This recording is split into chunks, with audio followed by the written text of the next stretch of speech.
Hi everyone, welcome to another session of Pragati Vichar Literature Festival 2026. Today's session is Cities That Breathe, Stories of Love, Loss and Chaos. We have with us Miss Anindita Ghosh, Vasundhara Kashyap and Stuti Changle. Miss Anindita Ghosh is a writer, journalist, and communications consultant from Bombay. Her debut novel, The Illuminated, was published by HarperCollins in India and by Bloomsbury internationally. BBC Radio 4 said it gives voice to a new generation. Anindita was formerly the editor of Mint Lounge and the features director of Vogue India. Most recently, she led strategic communications for a global social impact advisory. Anindita has a master's degree in linguistics from the University of Mumbai and a master's degree in arts journalism from Columbia University. Anindita's new book, The Only City, is a landmark anthology of short stories on Bombay that she has conceived, commissioned, and edited. It also features a short story by her. Our second guest for the day is Miss Vasundhara Kashyap. Miss Vasundhara Kashyap, born to a Tamil father and a Maharashtrian mother, made her acting debut in the 2006 Tamil film Vataram. She went on to appear in several notable films, including Kalaipani, Jayakondan, and Pirammai. Before entering the film industry, she participated in the Miss Chennai pageant and where she was crowned Miss Creativity, which led her to pursue modeling. During the filming of Tenmerku Paruvakarthu, she adopted the name Vasundhara Kashyap. Expanding her creative journey, she turned author with the book The Accused, published by Westland in 2025. Our third guest for the day is Miss Stuti. Miss Stuti Changle is a national best-selling author and the speaker whose words have inspired an entire generation of readers to chase their dreams. Leaving behind a corporate career, she set out on a journey to share life-changing stories with the world. One book at a time. Over 2 lakh copies of her books have found their way into readers' hands, touching more than 1 million lives and making her a voice of hope, adventure, and self-discovery. She's the author of You Only Live Once, On the Open Road, Where the Sun Never Sets, Make a Move box set, Lost and Found, and Stars Will Guide You Home. Her book, You Only Live Once, continues to resonate deeply with readers and has earned a place in the Economic Times 11 Best Books to Shape Your Thinking as Your Ideal Self in 2023, alongside other modern classics.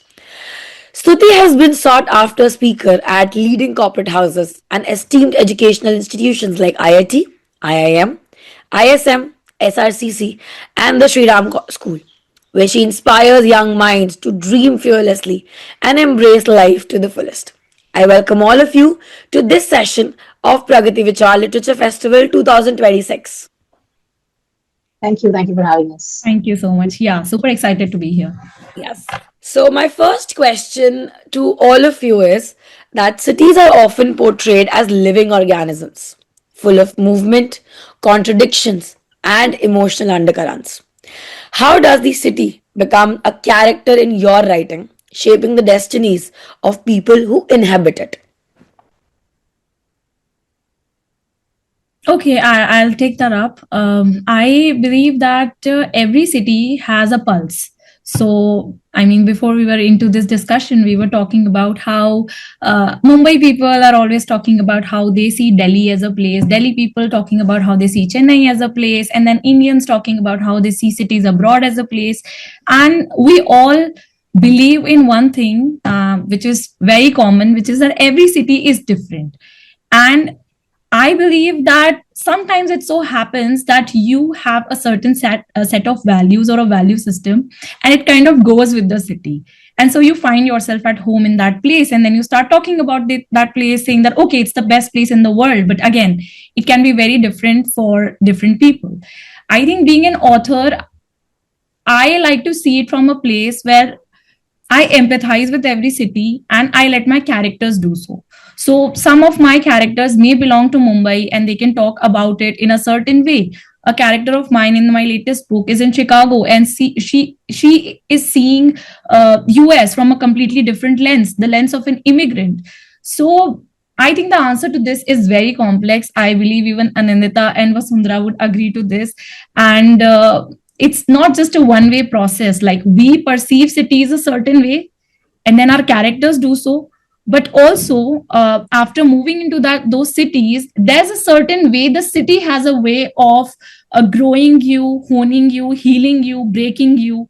And not every city might be where you feel at home, but they would push you to become a better version of you, maybe. So it's very complex for me, but I'd like to hear from other people, like, what do they think about this?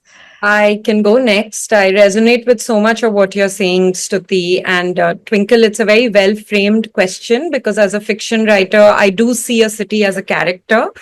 Because I've been a journalist, as you introduced me as, I remember interviewing the architect Bijoy Jain, who was very philosophically minded. And one of the things he had said is that architecture is a precise manifestation of what it means to be human. And I want to extend that to cities. I think a city is a manifestation of what it means to be human. So a city has all the qualities, all the strengths, all the vulnerabilities, all the possibilities, dreams, ambitions, negative points that a human character would have. And as somebody writing fiction, the reason that Bombay specifically, is so exciting as a city for me, it's because so much is possible. So many different kinds of stories are possible in Bombay, because Bombay is not a city that is stuck in the past, as say Calcutta might be. It is a city that is constantly changing, and hence the characters who are inhabiting that city are also in a constant state of metamorphosis. And Bombay as a city rewards that metamorphosis. It rewards change in characters, which is the most exciting thing as a fiction writer, because in fiction you're trying to follow a character and see a story arc, and you're trying to kind of get to a moment of change. So I do think of Bombay as a city that encourages, that fosters those moments of changes. I agree with both the authors. I agree with that, Stuti. And for me, I find that the pulse of Chennai is either really mellow, because I've been here for the majority of my life. I find that it's really mellow, yet you have these bursts of drama. Like it's almost as if the city is having an emotional moment all of a sudden, and then overnight it suddenly becomes mellow again. And you guys are right, with Bombay, I travel there often, and for me, Mumbai feels like a city where literally anything is possible. Yeah. Where overnight you feel there's a sense of hope, at the same time there's a sense of loneliness. And I don't think that can be said for, like, maybe you can say it for New York or London, but I don't think it can be said for too many other cities. And Delhi, on the other hand, it feels like the no offense to anybody from Delhi, I was born there, but it feels like the slightly more posh older sister who thinks they know better, or the older sibling who thinks they know better. There's just a vibe, like you said, there's a pulse for each city. And for me, I feel like I have specifically in my book incorporated the suffocating heat of Chennai, like it's a separate character. Because no matter how many times I travel between Mumbai and Chennai, somehow, even now, you guys would have seen me fanning myself with like a random paper bag. And it's storming in Chennai right now, and yet it is still humid. Yeah. And for me, that itself feels like, when I'm in Chennai, I feel like anything can happen, but it's too hot for anything to happen. Like that's basically what I incorporated into my book. Yeah. All three answers were very, very, very beautifully articulated. I mean, I could not have imagined somebody putting cities into feelings that beautifully. So it was amazing. And that was the most wonderful explanation of Delhi I've ever heard. I have lived in Delhi for very long, but that was very beautiful and very appropriate as well. So, my next question is that it's again for all of you. Urban life brings together love, loneliness, ambition, and chaos in intense ways. So, what aspect of city life do you find most compelling to explore in fiction, and why? Whether it is love, loneliness, ambition, or chaos? I can take that. I would pick ambition as an overarching answer because I think it covers all of the other things you said. You can be ambitious in love, you can be ambitious in art, you can be ambitious at work. And specifically in Bombay, right? Because I think now we've taken 3 locations. We have a Delhi, Chennai, and Bombay writer here. So we can speak from those locations. Continuing from, what we were speaking about before, since stories are about that moment of change and Bombay is changing all the time, I think the one strong emotion that kind of rides through the characters is that Bombay gives characters a sense of covetousness. They want something. You're not, and I'm not saying it in a bad way. We all have to want something to grow. There can be peace, but Bombay characters are always reaching out. Even when they have that apartment, they have that job, the character wants something next. And that is a great fuel to get the story moving, to keep the characters on this roller coaster. So for me, I think the closest word amongst what you said would be ambition. So I think for Bombay, my word would be ambition. Yeah. And I wonder what you, Stuti and Basu, what you think the words are for your cities. Beauty, history, fragrance, culture. Yeah, for me, I would say it's I don't know, a combination of 2 words. Is there a word for this? It feels among the words, there's loneliness steeped in culture. Like currently we're in Margari Masam, and it is the Margari Masam is the month of Margari, wherein there are so many traditional concerts happening, there's so many performances happening, and people get together, wear their Kanchipuram saris, and they, go out as groups to visit all these music academy and various other spaces and various temples and stuff. But I feel like that even the slightest bit of modernity kind of might make you feel a bit lonely, because when you're coming to such a, not as big as Mumbai or Delhi, but it is still a big city, it does this feeling like you know everybody at the same time you don't know anyone. And for me, I feel like one of the things that I really like about Chennai is that, and dislike at the same time, is that I will think I'm meeting somebody new, but somehow it will circle back to somebody that I know. Whereas when I talk to my friends or my family in Mumbai and Delhi, they're always meeting somebody new, and they get this ability to establish who they are as they change, because change is the constant. So if I meet somebody, like I met somebody last week and they were like, oh, I knew your classmate from like 9th standard. And I'm like, I am not that same person. Like there's just this feeling of like alienation, but at the same time, you feel like you know everyone. And yeah, the culture specifically plays a very big part in this, because I feel like that really brings people together. And in Chennai, you have the ability to feel lonely, whereas at the same time assimilate within various different cultures, whether it be clubbing or partying or going to a traditional summer, temple concert, or just surfing, whatever it is. I feel like despite the loneliness, there's always one tiny place where you feel at home. Yeah. Stuti, before you come in with your answer, I just want to respond to Vasu that there is a word that kind of comes close to what you were describing. And I kind of came across the word while putting together The Only City. When I was writing the introduction, I was reading a lot of poetry. There's a Welsh word called hirayat. It's HIRAETH. Yeah. Which sounds so much like an Indian word, but it's a Welsh word. It does. And it's kind of related to nostalgia, but not, but it's specifically about home. Even nostalgia is nostos and algos, which is the pain of returning home. So it's a pleasurable pain. And hirayat is this sense of, specifically for the Welsh countryside, but we can use it for Chennai and this season. It's this idea of missing home even when you're in it, because that idea of home is so beautiful and strong that you're never getting enough. And that home could be imaginary. You could miss it later. You could miss it anticipatorily. But it's this sense of loving a place so much, the specifics of a place so much that you miss it. And I think what you said kind of captures. That sounds about right. That's a nice word. I should write it down. I don't have a pen, but I will write it down. Yeah, that was a cool one. I have a very sort of a complex answer to this, because I've written many books. And when you talk about exploring these cities through my characters' lenses, I have explored many, many cities. So in my first book, I have actually explored Mumbai. In my second book, I have actually explored Goa as a place. In my third book, again, there are a multitude of cities. I have explored small towns. And in fact, more than urban cities, I have explored the lives and, the whole sense of community living that small towns offer, that sometimes is completely amiss in a metro city. So for me, my characters are going everywhere. And for some reason, I think because I was brought up across India, like I've never stayed at one place for a very long time. Like I've lived every 3 years, 2 years, I've lived at a new place.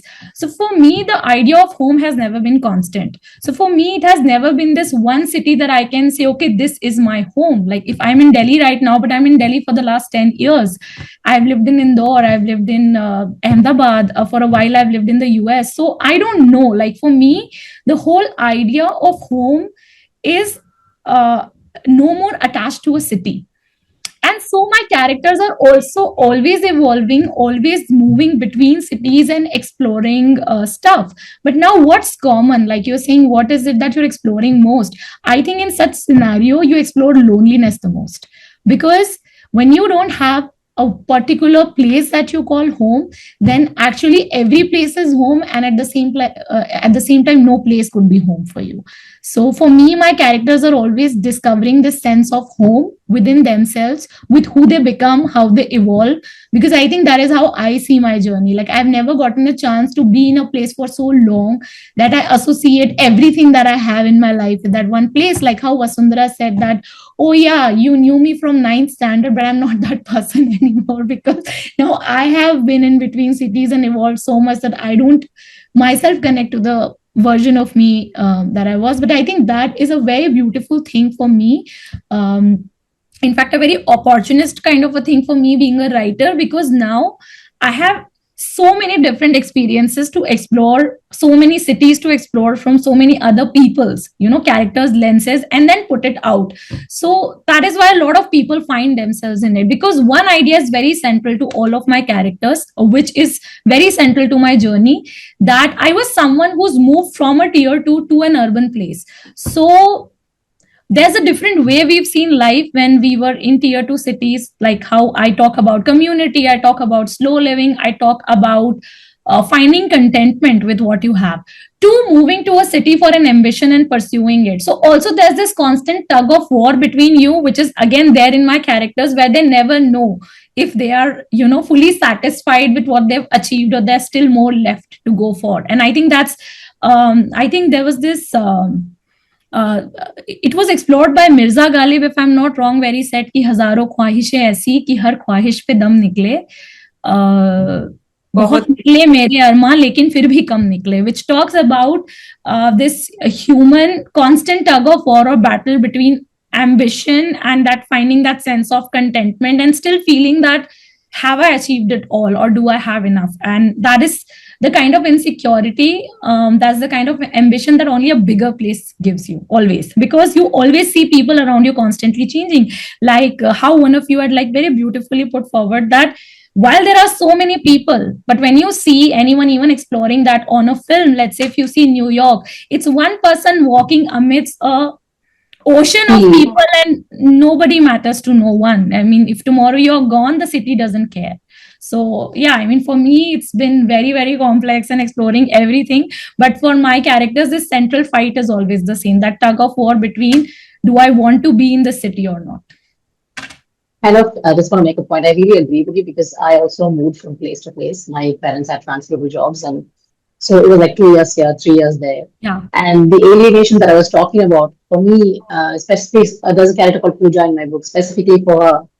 I moved so often that at one point I just stopped wanting to explore a new place, because then you get attached and then it's like a breakup is happening, and like it doesn't, my heart can't take it sometimes. Saying bye to that apartment for the last time that you've lived. I know, and my favorite chai wala, and my favorite chaat bandar. That's just so depressing that at one point I realized that the point of coming together that I'd mentioned, the festival, the surfing, the this and that, I'm like, okay, I'll find one thing that I like, that I want to invest in right now, and I just spend time with that, and that's how I feel my connection with the city. And that's kind of what she does. She uses food in her thing to feel connected to the city. Yeah, that's a very, very nice point.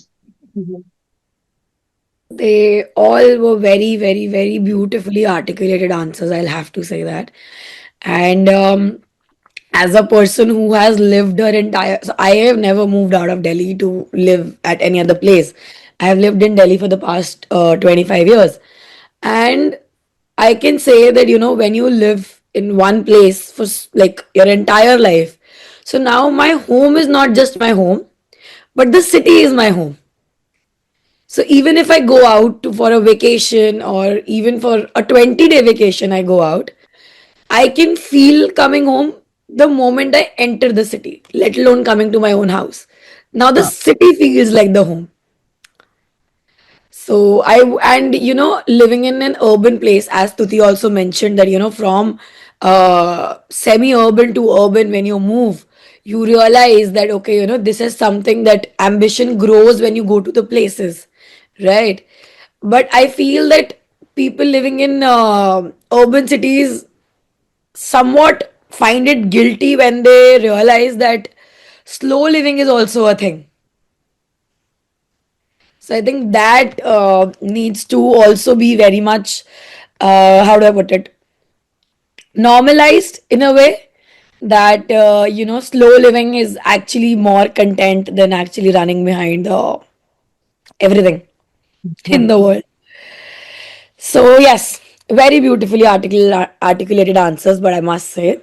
So my next question is again for all three of you, that cities are crossroads of diverse stories. So how do you balance realism with imagination when portraying the complexities of modern urban life in your books?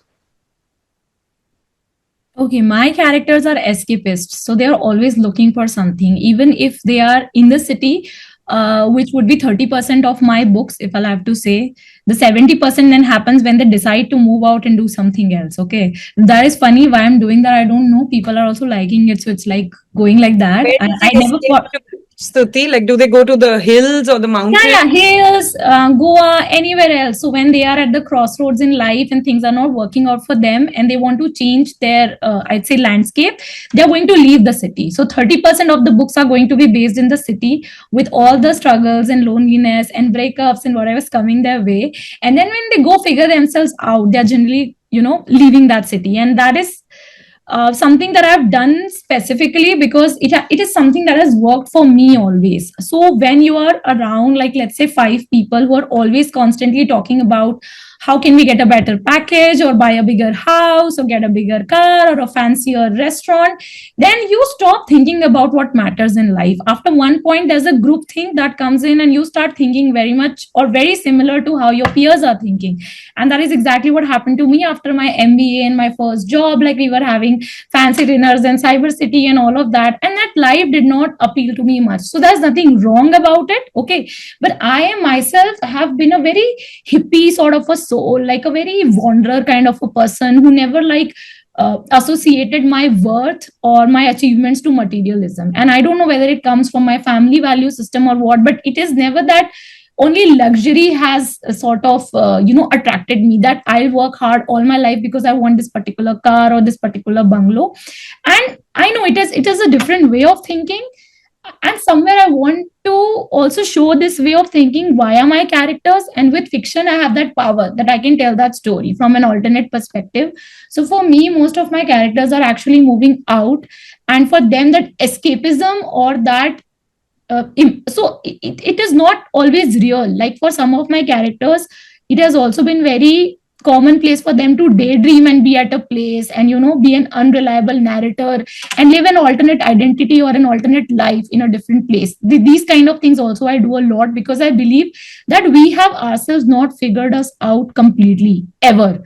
There's always this another person within us who says कि यार सब छोड़ो पहाड़ों पे चले जाओ, and I think this person is सबके अंदर. It's not that we all tend to question this at some point in our lives, that whatever we are running for, is it even worth it?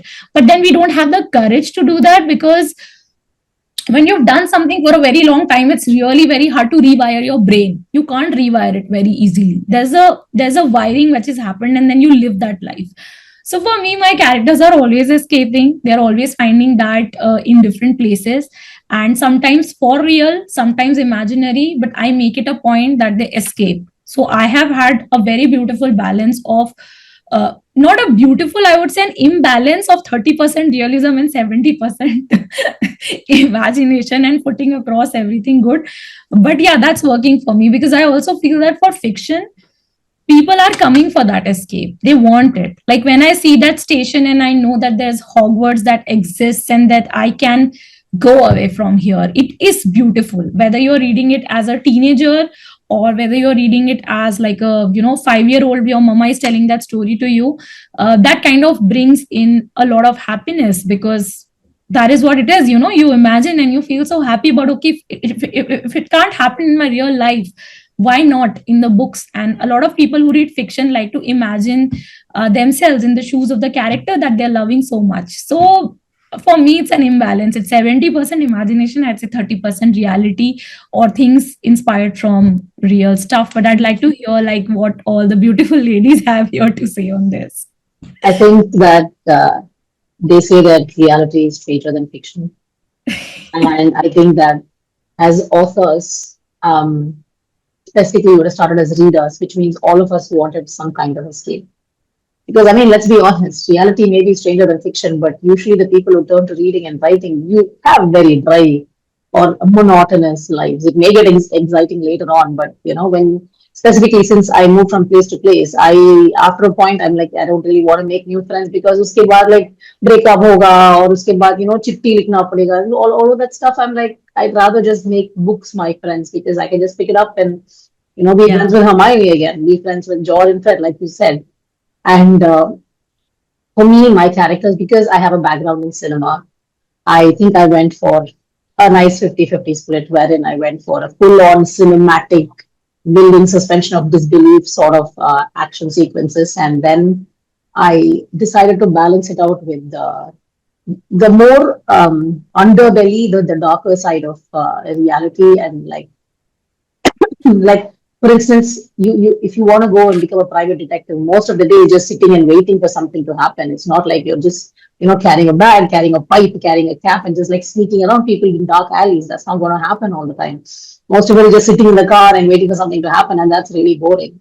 So I tried my best to balance out the I wouldn't say escape from the city, but rather escape from the reality in my book, because again a cinematic background, and I just wanted to go for like one whole multi-starrer, like mega action kind of a vibe, because again I do enjoy watching that when I'm having like a day where I don't want to see anything real. But when it comes to escape from the city, my characters too escape to the pahad. Like they also run off to the hills at some point, but that's because they're chasing somebody. But my main character Pooja, she runs away from Mumbai because she feels like, rather than saying escapism from reality, it is escapism from the city, because she feels like eyes are constantly on her. Whereas in Chennai, even though she is from here, she's an actor there and she's anonymous here, because people here don't care that much about Bollywood cinema. So she's anonymous here, so she enjoys that freedom and she kind of escapes from her reality of the city and its pulse and its constant watchful eyes to just chilling here, having sambar, like having a smoke outside at some chai shop and just walking around. Coffee shop, not chai shop, but you know what I mean. So Yeah. I think I went for a nice even balance, because let's be honest, when life gets a little monotonous, especially in a city as hot as this, where you don't really, get to do much during the daytime. It's always evenings that are interesting because it's not as hot. I'm delighted to learn that Stuti, Vasundhara and my characters, I assume female, have pahadon mein chale gaye hain. This is in common.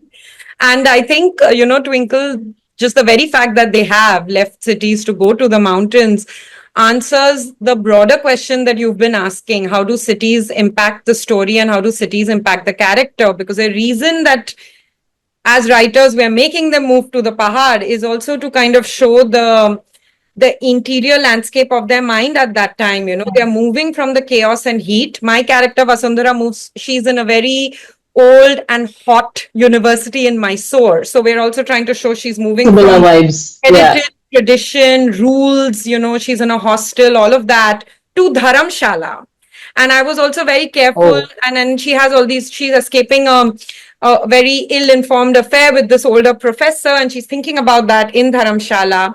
And I was I picked the cold mountain for a reason. I mean, for me, I wanted to show where her mind was at from that heat and the dust to a place of, there are monks around and it's mountains and you're seeing the Dhauladhar range. So I think this answer, I think, by all of us somehow responds to the very core theme of the session, right? That the cities do somehow impact how our characters behave. And there are sometimes things that writers do just for ourselves. Maybe Stuti and Vasu, you'll agree. I had all these I hidden agree. things in the writing that I don't even know if other people caught, but I had like a color scheme that and a temperature scheme that because it's hot in Mysore, Tara, who's a 25-year-old, she's doing a PhD in Sanskrit erotic poetry, and she's very passionate and ragey all the time. She keeps drinking cool ginger lemon soda because she needs to cool down, and she's wearing a lot of purples. She's very proud in Mysore, and when she moves to Dharamshala, because it's cold, she's always ordering hot ginger lemon, from the cafes. And she's wearing a lot of blue because I wanted to show the purple with the red gone. And this is just for me. I don't think anyone else is. That's super cool. Like how you're visually, I think cinema does that so many times. They Yeah, try but to it's also explore- for us to imagine, right, Stuti? Yeah. Like I'm visualizing that Tara has become a bit calmer. I'm Yeah. trying to visualize that. So I do think that it's because of what Dharamshala is doing to her. And also to more directly answer your question, Twinkle, that the balance between realism and the imagination, I do think as writers, we are responsible enough that we will at least make sure that the basic facts are correct. Like we're not going to say there's a steam engine in Bombay, in 2020. So I guess the exterior markers might be realistic if needed. They needn't be, but in my case, they are because I'm writing literary fiction. But I think the place of imagination is what's happening inside the character's mind. So that's the balance between the real and the imagination. Yeah.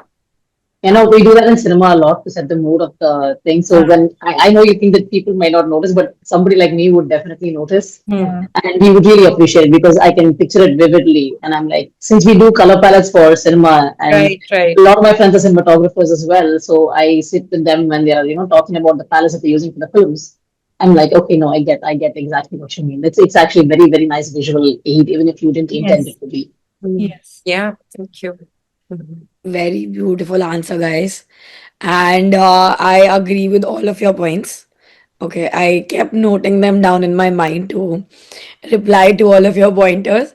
But starting from what Stuti mentioned, that fiction is supposed to be imagination. Like, readers do come to fiction for the imagination aspect.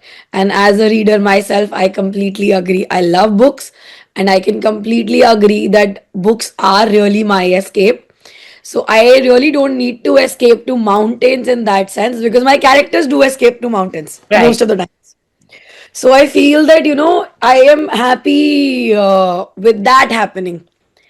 And, and contrasting to what Vasudha said, that, she was known in Bombay, but she was the unknown person in Chennai. So I feel that that was also completely true because sometimes the essence of not being known to anybody is way more peaceful to having known people around you. I agree because especially if you're a people pleaser, I feel like when you go to a new city, you tend to reinvent yourself without that sense of guilt. Yes, yes, yes, yes. Absolutely agreed.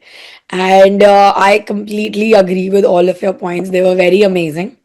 And as a reader, I really loved listening to all the answers because I am, and about the color palette that Anandita mentioned. I swear, as a reader, I never thought that this could be done. I only enjoy the story when I'm reading, but I never thought that this much thought actually goes in the background when an author is actually writing the book, that she's thinking that, okay, I'm removing the red from the purple, so now the shades are blues. But commendable job, I think guys. that goes hand in hand with what she's studying as well. If you remove the red, not just the heat and the humidity, but also the subject Yes. that she's studying and the place she's going to. That's very interesting. Yeah. Yeah. It was very lovely, and I never thought that that much is thought about when a novel is written, because I only enjoy the story. I mean, most the readers only enjoy the story. We never really realize that, this much thought actually goes in the effort at the back end. So these were the common questions. Now, this question is particularly for Stuti. Stuti, your stories often follow dreamers, wanderers, and seekers finding direction amid chaos. So, how have your travels and your own leaps of faith shaped the way you write about urban aspirations and the pursuit of meaning? Okay. It is very hard to take out a writer or their own journey from any book that they write, because everything that's coming on the piece of paper is from your stream of consciousness, and it has to be a part, even if it's like as minimum as a 2% or a 3% inspiration, but it's coming somewhere from your experience or from the experiences of people that you've known or whose stories you've heard. And again, everything that you've consumed so far, we are also like AI, right? We are also storing data, and we are accessing that knowingly or unknowingly. So any movie that you've watched, or like even as a child, if it had an impact on you, that story will stay. Any story that your grandmother told you when you were a young kid, with its arc and with its hero acting larger than hero in the end, it will stay with you. Anything which is a piece of content that has ever come in your life or that you've ever stumbled upon is going to stay there in your head, and then it comes back with your own, of course, imaginations and whatever you want to put into it. So for me, so this is one part of it, that all the experiences that have happened to me in terms of content, of course, they shape what I write. It is just not possible to take that out from me as a writer, because I've read a lot of books as well. And a lot of my personal experiences, specifically travel, because I think when you get out of your comfort zone, you are in places that you've not known. You talk to people who are completely strangers to you, but then they sometimes end up telling you their entire stories. The amount of free content, I'd say, that you can get, it's just amazing. Like, you can never find it, even by reading like 100 books. There's a certain amount of knowledge you'd have, but once you walk out, you take those experiences yourself, you meet these people, you listen to their stories, it just stays with you, because there's something about, physically meeting people and listening to someone in person, right? So of course, a large part of all of my stories, my characters, their experiences, I have explored Goa so beautifully in my second book, You Only Live Once. I mean, it's one of the highest selling titles that I have of all the 5 books that I've written. It's still relevant. That book released, about 5 years back. It's because when people write back to me on Instagram, sometimes they also say that, you have pictured Goa so beautifully that even for a person who's never been to Goa, either wants to go there, and for someone who's been there, it's nostalgic. It's like we connect to this vibe. We know what kind of freedom you're talking about, or we know what kind of season you're talking about, what happens during Christmas, New Year. We connect to it because we've been there.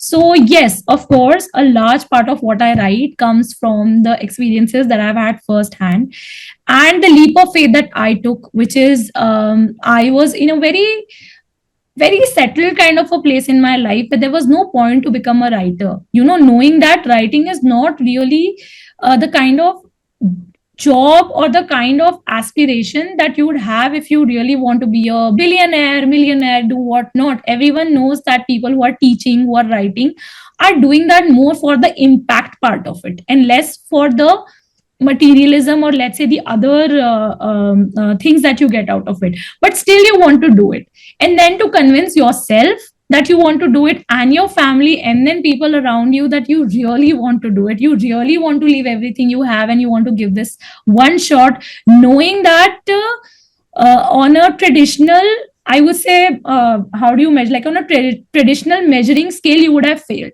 at some level, because it really takes time for you to break even. Like for me to even break even, it took me 3-4 years. I was still doing a lot of freelance, this and that.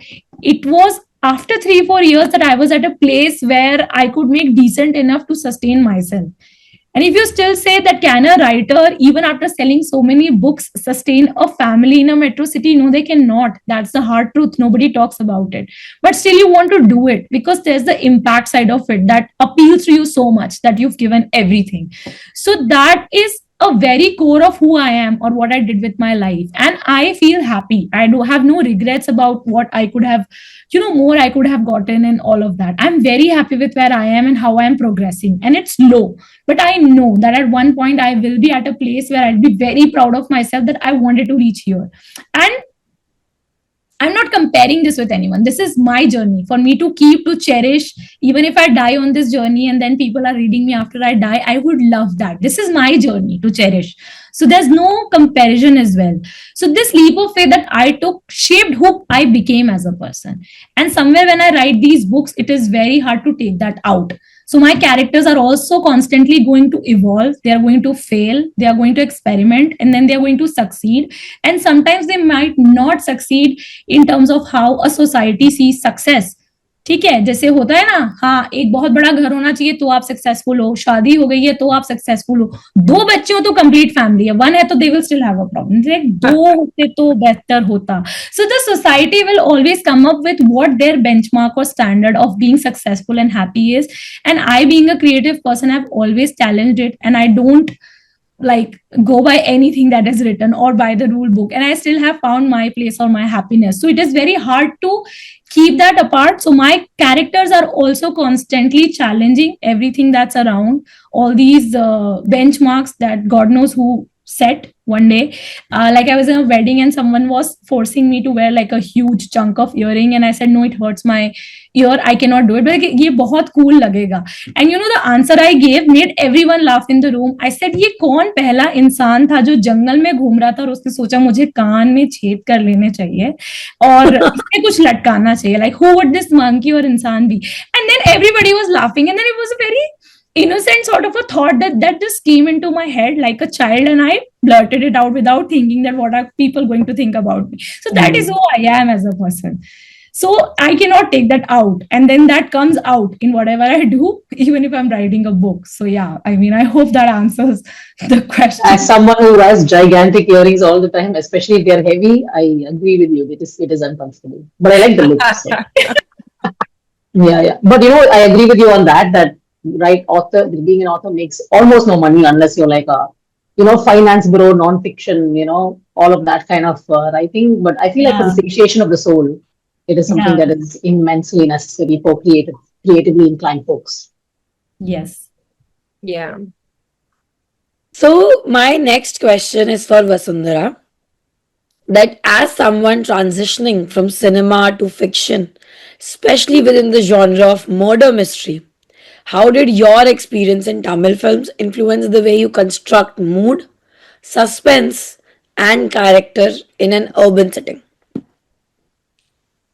I like the specification of urban setting because almost most of my films have been done in small villages, not even like theater cities, tiny little villages. Okay. So the urban setting for me was a specifically new thing because maybe I've done 3 or 4 films that are in major urban settings. But I approached the city from a cinematographer's point of view, I would say.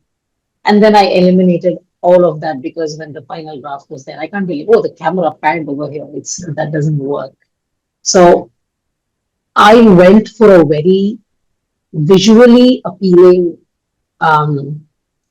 situation when it comes to my characters. It's not appealing. I would say graphic in certain places. Like the main character Pooja's husband's office is described in a graphic manner because she keeps going in to secretly grab a glass of whiskey.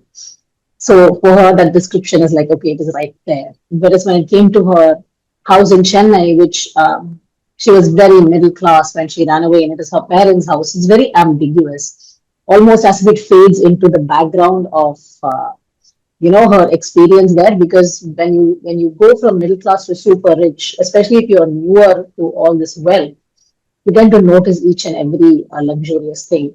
And when you come back to your reality, you tend to not want to look at it in a certain way.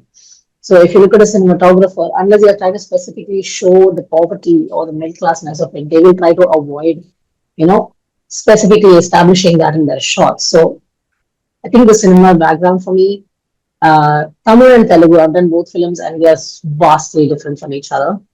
I approach it from a more Tamil point of view because my experience is higher in the Tamil industry, and um, the city for me, rather than being a living, breathing character, it was more of a like a veil that goes on top of these characters in its heat and in its suffocation and its ability for other things to happen or not happen. Whereas I did take a couple of iconic spaces, iconic identities. For example, the wine shops over here, or like the roadside tea shops, coffee shops, or like those fancy ass coffee days where people are like, you think that it's a nice cafe, but it's basically a space for like teenagers to go buy one coffee and then make out with their boyfriend or like girlfriend or like, whatever, hang out away from their college or whatever.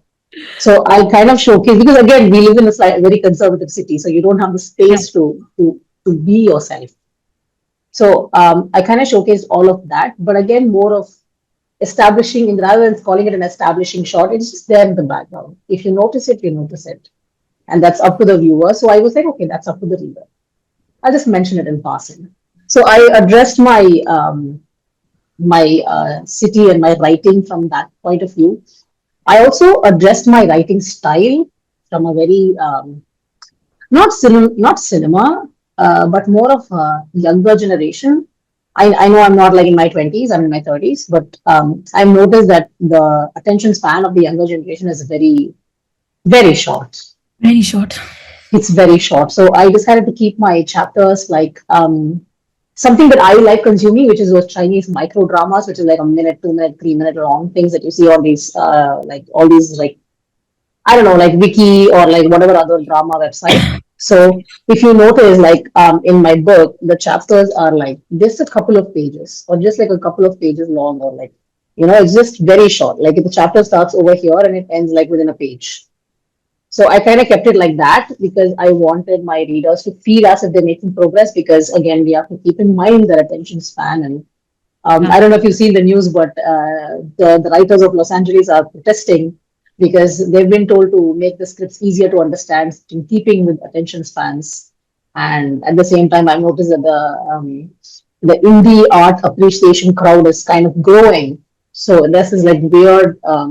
People who love art house films and like intelligent movies are increasing, but at the same time, the common folk want less work to go into their appreciation of a film. So I'm kind of noticing that. So I kind of incorporated that into my writing to make it fast-paced and intelligent at the same time, which was a bit hard to do.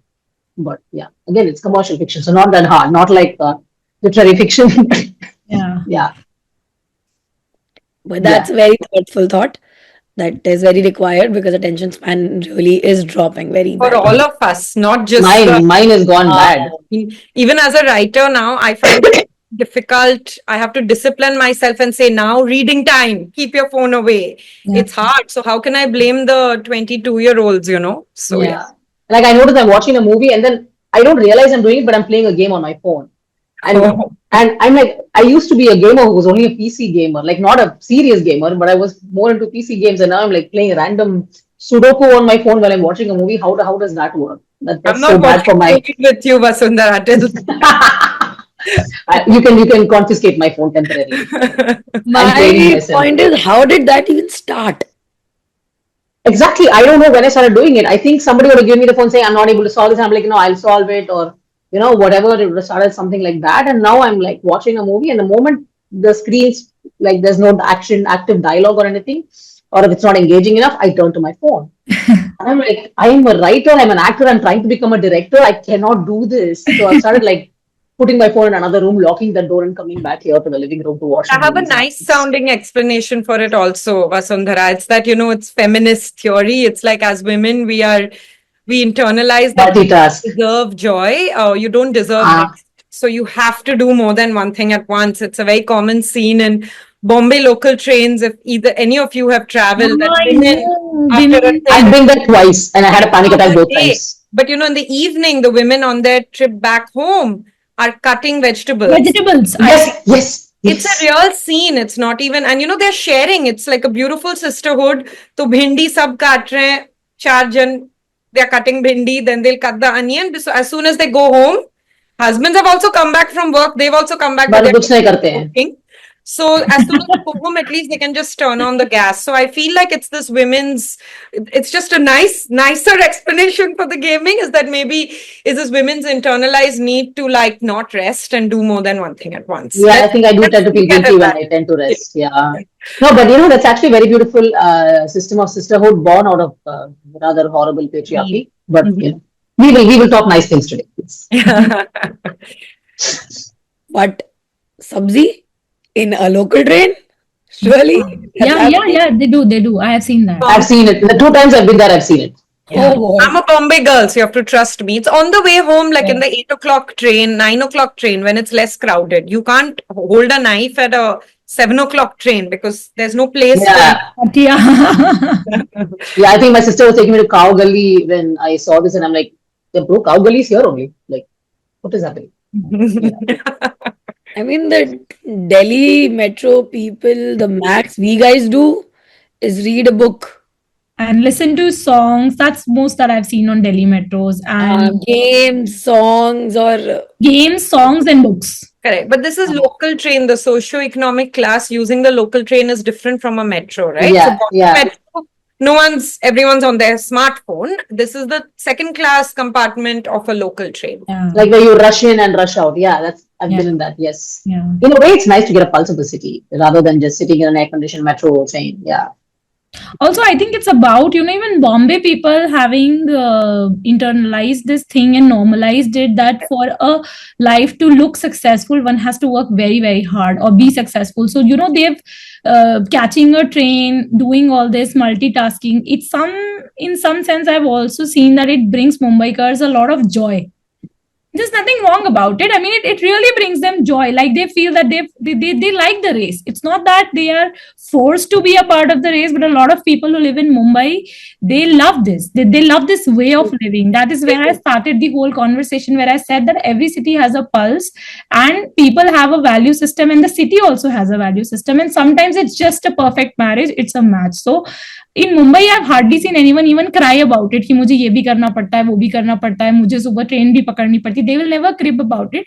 In Delhi, even 10 बजे कोई metro पकड़ रहा होता है ना, तो they have something. अरे आज तो जल्दी उठना पड़ा, आज तो they're like lazy. In general, it's like the vibe is so. Yeah, it's what the culture around you, what the city rewards, right? Yeah, If you're working hard and everyone's rewarding you for working hard, whether keep working. financially or with compliments. Yeah. Wow, you're working all day and Doing you're so much. Yeah.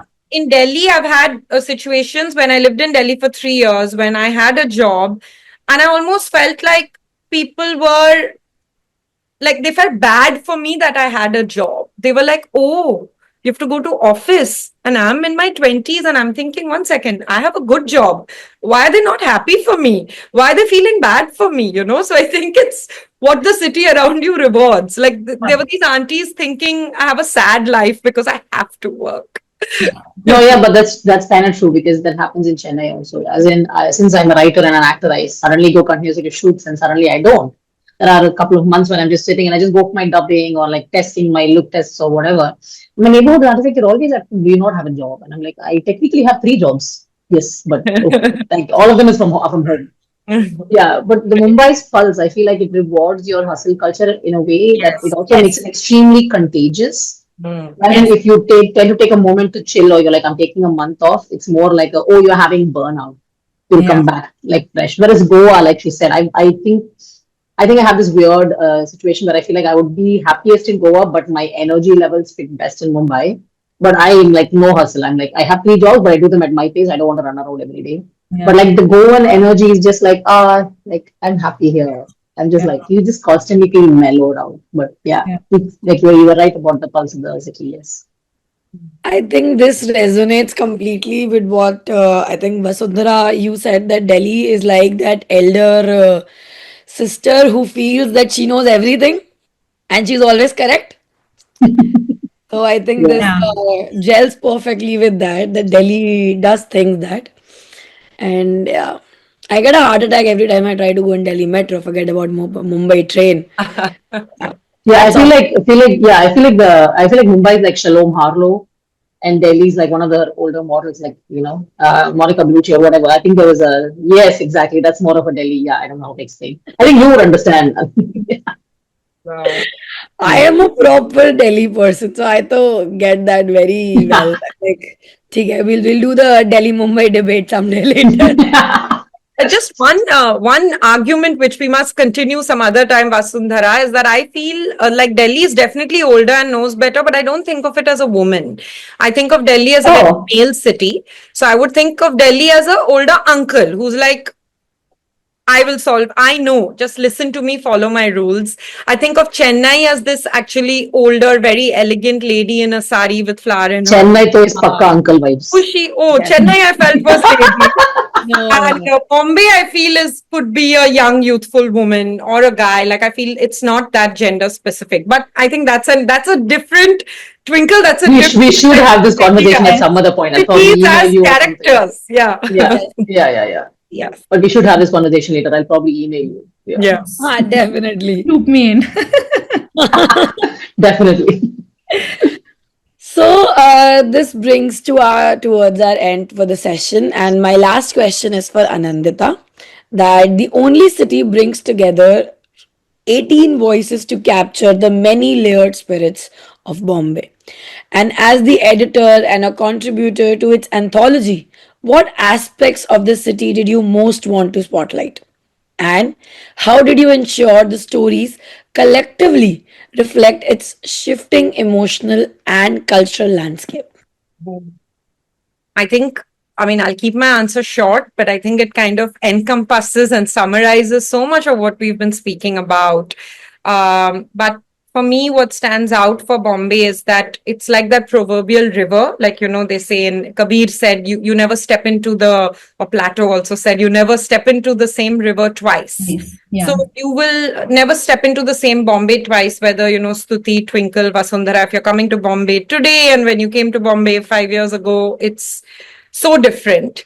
And I look at, short stories as a specific form. It has a lot of responsibility. You have less space and you're trying to kind of convey a story and a narrative.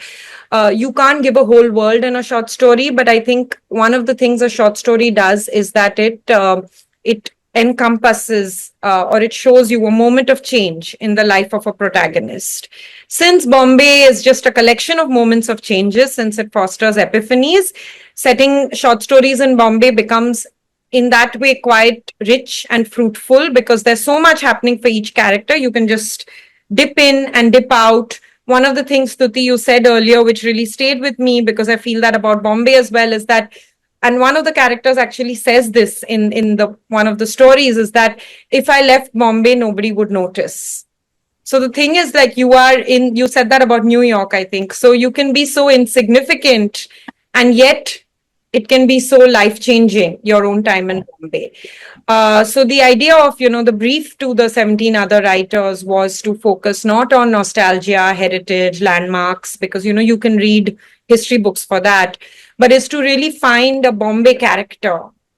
And hence the book is a kind of a cast of Bombay characters such that that character cannot exist anywhere else other than Bombay in that full dimension. So that was really how the book came about, is to focus on this cast of characters and focus on these moments of changes in the lives of all these characters. Wow, that was amazing. So, thank you so much, guys. This marks the end of our session. It truly was a very, very enriching session, and I That's really to enjoyed. end. I feel we should have tea now and chat more. Yeah, I'm happy to make like a filter That we coffee. can do Yeah, after the session ends. like it's I bhaji weather here, like pav bhaji or like hot samosa weather. Yeah. So yes, but thank you so much. It was a very enriching session. I really loved having this conversation with all three of you, and truly amazing. And you guys are really inspiring as an author, as a human being, and it was a very, very wonderful session. Thank you so much. Thank you, everyone. Yeah.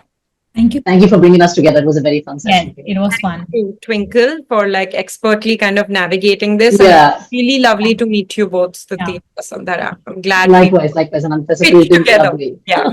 Yes, very nice meeting you all and Twinkle, of course.